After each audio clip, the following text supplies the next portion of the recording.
यज्ञ के लिए ब्राह्मणादि वर्णों तथा अन्न की सृष्टि, मरीचि आदि प्रजापति रुद्र तथा स्वयंभू मनु आदि की उत्पत्ति और उनकी सनातन परंपरा का वर्णन। पिछले अध्याय में हमने जिज्ञासुओं के द्वारा पूछे गए प्रश्नों में ब्रह्मा जी की आयु तथा विष्णु के वराह अवतार द्वारा पृथ्वी का रसातल से उद्धार आदि कथाओं का विवरण सुना। आप सभी डिस्क्रिप्शन बॉक्स से मेरे दूसरे चैनल ज्ञान कथा सागर में आरंभ की गई महाभारत की श्रवण पुस्तिका का भी आनंद उठा सकते हैं। पद्म पुराण।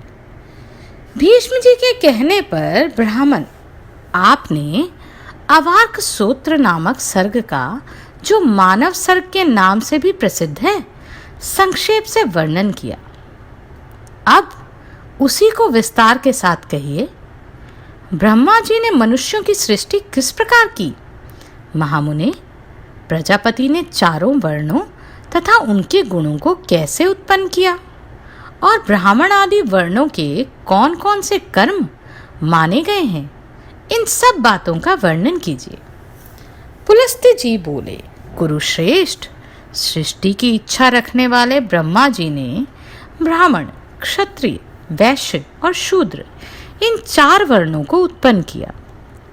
इनमें ब्राह्मण मुख से, क्षत्रिय वक्षस्थल से, वैश्य जांघों से और शूद्र ब्रह्मा जी के पैरों से उत्पन्न हुए। महाराज, ये चारों वर्ण यज्ञ के उत्तम साधन हैं। अतः ब्रह्मा जी ने यज्ञ अनुष्ठान की सिद्धि के लिए इन सब की सृष्टि की। यज्ञ से तृप्त होकर देवता लोग जल की वृष्टि करते हैं, जिससे मनुष्यों को भी तृप्ति होती है। अतः धर्म में यज्ञ सदा ही कल्याण का हेतु है। जो लोग सदा अपने वर्णोचित कर्म में लगे रहते हैं, जिन्होंने धर्म विरुद्ध आचरणों का परित्याग कर दिया है, तथा जो सन्मार्ग पर चलने वाले हैं, वे श्रेष्ठ मनुष्य ही यज्ञ का यथावत अनुष्ठान करते हैं। राजन, मनुष्य इस मानव देह के त्याग के पश्चात स्वर्ग और अपवर्ग में प्राप्त कर सकते हैं तथा और भी जिस जिस स्थानों को पाने की इच्छा रखते हैं, उसी में वे जा सकते हैं। नृपश्रेष्ठ, ब्रह्मा जी के द्वारा चातुर्वर्ण व्यवस्था अनुसार रची हुई प्रजा उत्तम श्रद्धा के साथ श्रेष्ठ आचार का पालन करने वाली है। वह इच्छानुसार जहां चाहती है रहती थी। उसे किसी प्रकार की बाधा नहीं सताती थी। समस्त प्रजा का अंतकरण शुद्ध था। वह स्वभाव से ही परम पवित्र थी। धर्मानुष्ठान के कारण उसकी पवित्रता और भी बढ़ गई थी। प्रजाओं के पवित्र अंतकरण में भगवान श्रीहरि का निवास होने के कारण सबको शुद्ध ज्ञान प्राप्त होता था, जिससे सब लोग श्री हरि के पर ब्रह्म नामक परम पद का साक्षात्कार कर लेते थे। तदनंतर प्रजा जीविका के साधन, उद्योग और खेती आदि का काम करने लगी। राजन, धान, जौ, गेहूं, छोटे धान्य, तिल, कंगनी, जवार, कोदो, चना, उड़द, मूंग, मसूर, मटर, कुल्थी, अरहर, चना और सन, ये 17 ग्रामीण अन्नों की जातियां हैं। ग्रामीण और जंगली दोनों प्रकार के मिलाकर 14 अन्न यज्ञ के उपयोग में आने वाले माने गए हैं। उनके नाम ये हैं: धान, जौ, उड़द, गेहूं, महीन धान्य, तिल, 7वीं कंगनी और 8वीं कुल्थी, ये ग्रामीण अन्न है। तथा सावा तिन्नी का चावल, जरतिल, वनतिल, गेवेधु, वेणुये और मक्का, यह जंगली अन्न है। ये 14 अन्न यज्ञ अनुष्ठान की सामग्री हैं तथा यज्ञ ही इनकी उत्पत्ति का प्रधान हेतु है। यज्ञ के साथ ही अन्न प्रजा की उत्पत्ति और वृद्धि के परम कारण है। इसलिए इहलोक और परलोक के ज्ञाता विद्वान पुरुष इन्हीं के द्वारा यज्ञों का अनुष्ठान करते रहते हैं। नृपश्रेष्ठ, प्रतिदिन किया जाने वाला यज्ञ अनुष्ठान मनुष्य का परम उपकारक तथा उन्हें शांति प्रदान करने वाला होता है। कृषि आदि जीविका के साधनों के सिद्ध हो जाने पर प्रजापति ने प्रजा के स्थान और गुणों के अनुसार उनमें धर्म मर्यादा की स्थापना की। फिर वर्ण और आश्रमों के पृथक पृथक धर्म निश्चित किए तथा स्वधर्म का भलीभांति पालन करने वाले सभी वर्णों के लिए पुण्यमय लोकों की रचना की। योगियों को अमृत स्वरूप ब्रह्म धाम की प्राप्ति होती है, जो परम पद माना गया है। जो योगी सदा एकांत में रहकर यत्न पूर्वक ध्यान में लगे रहते हैं, उन्हें वह उत्कृष्ट पद प्राप्त होता है, जिसका ज्ञानी जन ही साक्षात्कार कर पाते हैं। तामिश्र, अंध तामिश्र, महारौरव, रौरव, घोर, असीपत्र वन, कालसूत्र और अविचिमान आदि जो नरक हैं, वे वेदों की निंदा, यज्ञों का उच्छेद तथा अपने धर्म का परित्याग करने वाले पुरुषों के स्थान बताए गए हैं। ब्रह्मा जी ने पहले मन के संकल्प से ही चराचर प्राणियों की सृष्टि की, किंतु जब इस प्रकार उनकी सारी प्रजा अर्थात पुत्र पौत्र आदि के क्रम से अधिक न बढ़ सकी, तब उन्होंने अपने ही सदृश अन्य मानस पुत्रों को उत्पन्न किया। उनके नाम हैं भृगु, पुलह, क्रतु, अंगिरा, मरीचि, दक्ष, अत्रि और वशिष्ठ। पुराणों में ये 9 ब्रह्मा निश्चित किए गए हैं।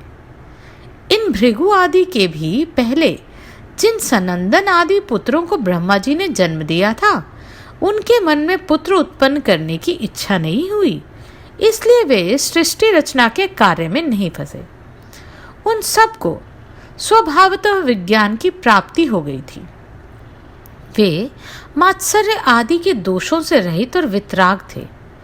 इस प्रकार संसार की सृष्टि के कार्य से उनके उदासीन हो जाने पर महात्मा ब्रह्मा जी को महान क्रोध हुआ। उनकी भौहें तन गईं और ललाट क्रोध से उद्वित हो गया। इसी समय उनके ललाट से मध्याह्नकालीन सूर्य के समान तेजस्वी रुद्र प्रकट हुए। उनका आधा शरीर स्त्री का था और आधा पुरुष का। वे बड़े प्रचंड थे। उनका शरीर बड़ा विशाल था। तब ब्रह्मा जी उन्हें यह आदेश देकर कि तुम अपने शरीर के 2 भाग करो, वहां से अंतर्ध्यान हो गए। उनके ऐसा कहने पर रुद्र ने अपने शरीर के स्त्री और पुरुष रूप दोनों भागों को पृथक पृथक कर दिया और फिर पुरुष भाग को 11 रूपों में विभक्त किया। इसी प्रकार स्त्री भाग को भी अनेक रूपों में विभक्त किया। स्त्री और पुरुष दोनों भागों के वे भिन्न भिन्न रूप सौम्य, क्रूर, शांत, श्याम और गौर आदि नाना प्रकार के थे। तत्पश्चात ब्रह्मा जी ने अपने से उत्पन्न अपने ही स्वरूप भूत स्वयंभुव को प्रजापालन के लिए प्रथम मनु बनाया। स्वयंभुव मनु ने शत्रुपा नाम की स्त्री को, जो तपस्या के कारण पाप रहित थी, अपनी पत्नी के रूप में स्वीकार किया। देवी शत्रुपा ने स्वयंभू मनु से 2 पुत्र और 2 कन्याओं को जन्म दिया। पुत्रों के नाम थे प्रियव्रत और उत्तानपाद तथा कन्याएं प्रसूति और आकृति के नाम से प्रसिद्ध हुईं।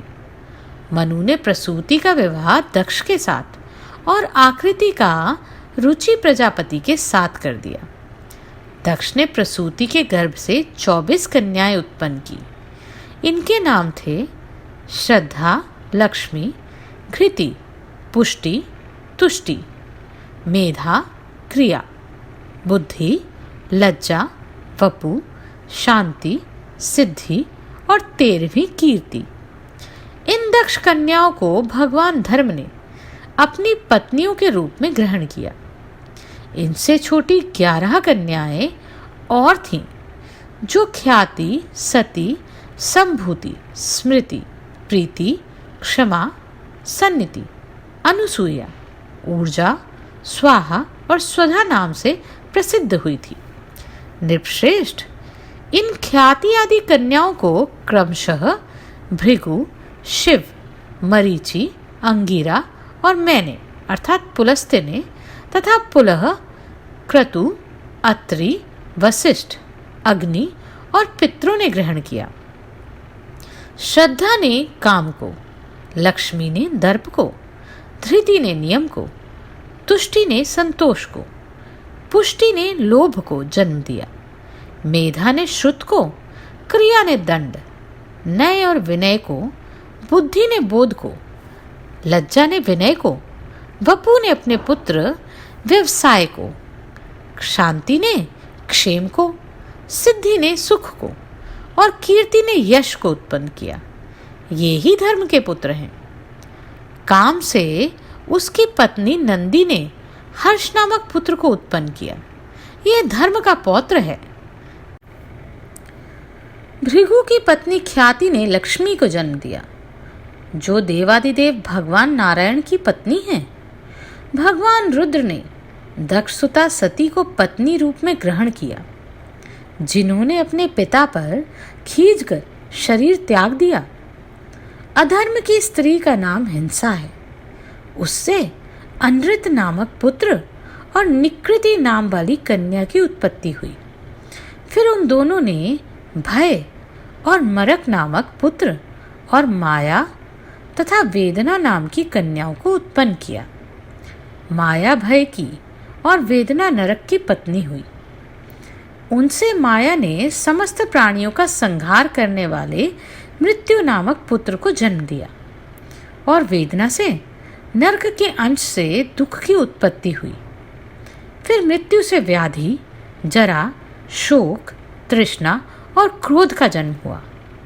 ये सभी अधर्म स्वरूप हैं और दुखोत्तर नाम से प्रसिद्ध हैं। इनके ना कोई स्त्री है ना पुत्र। ये सब के सब नैष्ठिक ब्रह्मचारी हैं। राजकुमार भीष्म ये ब्रह्मा जी के रौद्र रूप हैं और ये ही संसार के नित्य प्रलय में कारण होते हैं।